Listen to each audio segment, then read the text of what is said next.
Module 12 covers healthcare and retirement, and there's a lot to cover, but the book, just kind of glosses over the top and does what we can in a class like this. So I've added some extra stuff. Why the Affordable Care Act not economically sustainable? Well, that is an interesting thing, that Affordable Care Act. It was never meant to be economically sustainable. It was supposed to be a bridge to national health care. But politically, it didn't happen. But that was the intent. And here's the thing. Here's why it's not economically sustainable. It's quite intuitive. How many of you, if you could buy insurance on your home after it burned down, how many of you would buy insurance before it burned down? If you could buy car insurance after the accident, why would you buy it beforehand?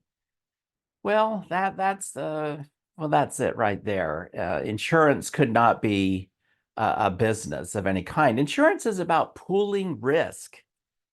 We don't know whose house is going to burn down, and so we all buy insurance, and those houses that do burn down are funded with the premiums from those whose houses don't burn down.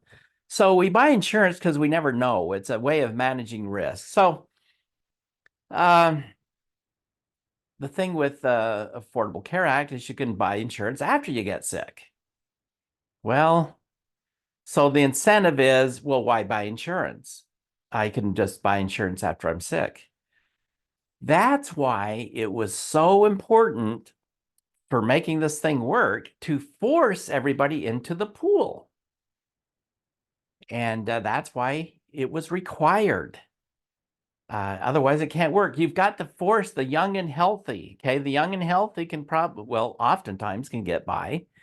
But problem is, insurance premiums were very expensive. So you got the young and healthy subsidizing the old and unhealthy. And so you had to force everybody in.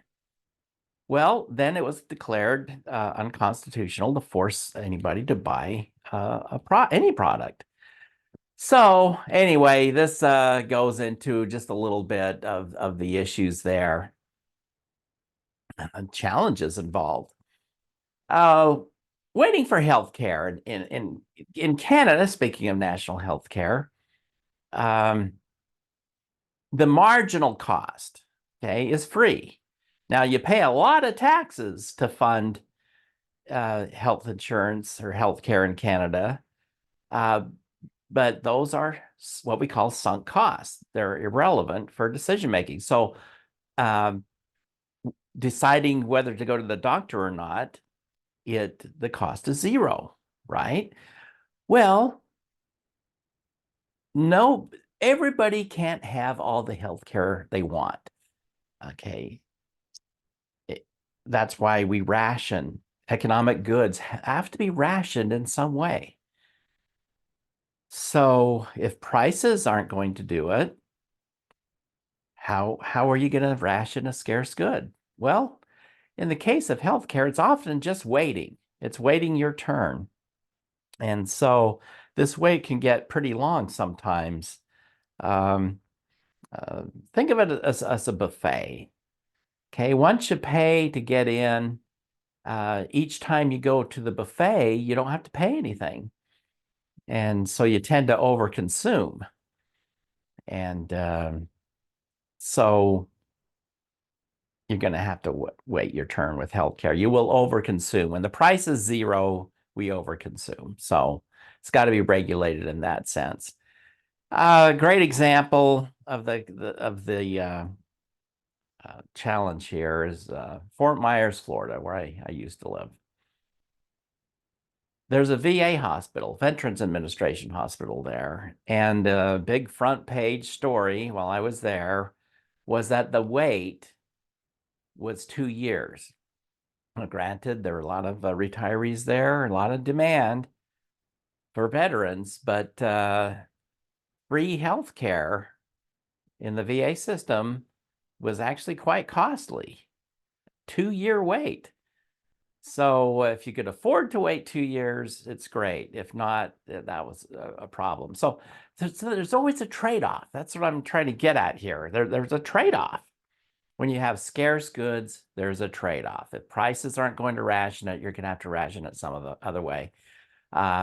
It's said that in Canada, uh, well, I talk about it in there a little bit. There was a time where British Columbia sent its citizens over the border to Seattle because they got so backed up with the waits. Cleveland has become the hip replacement center of Canada.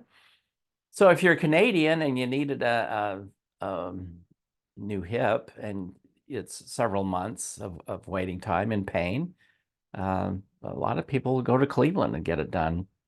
So they're actually paying twice. They pay the high taxes, but they can't afford the wait, and so they pay again. Anyway, moving on to retirement.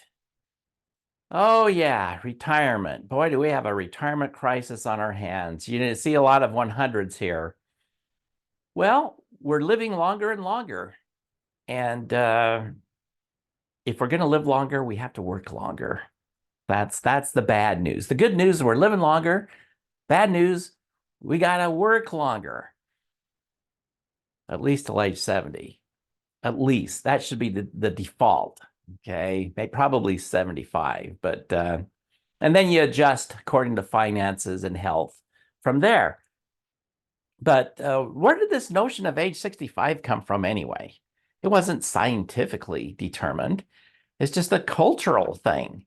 And apparently started when, back in the 1930s, Social Security started. And I don't know how they got 65. I don't know if anybody knows how they got 65. But the interesting thing is, back then in the mid-30s, the life expectancy for men was 58. And so you died at 58, and then 7 years later, you got to file for Social Security. Women lived to age 62. So obviously, there's not a funding problem at all back then. Fast forward to today. Well, we're living about to 80 nowadays. Women a little longer, men a little lower. Okay, so women always outlive men. It's I personally think women are killing us off, but I don't know how they're getting away with it, but they seem to be doing it. So if we're gonna retire at 65, we're gonna have to save a lot of money. Now, Social Security was never meant to be a retirement plan. It's just a supplement. Far too many people think it's a retirement plan. It is not. Now, I know you students of mine, the last thing on your mind is retirement. You're in college. Well, maybe you can advise your parents and grandparents on this issue. Maybe not your grandparents, but at least your parents. Help them, stop them from making a big mistake. The big mistake these days is it's too many people are retiring too young and with too little money saved. So anyway, that is it for Module 12. I'll see you in Module 13.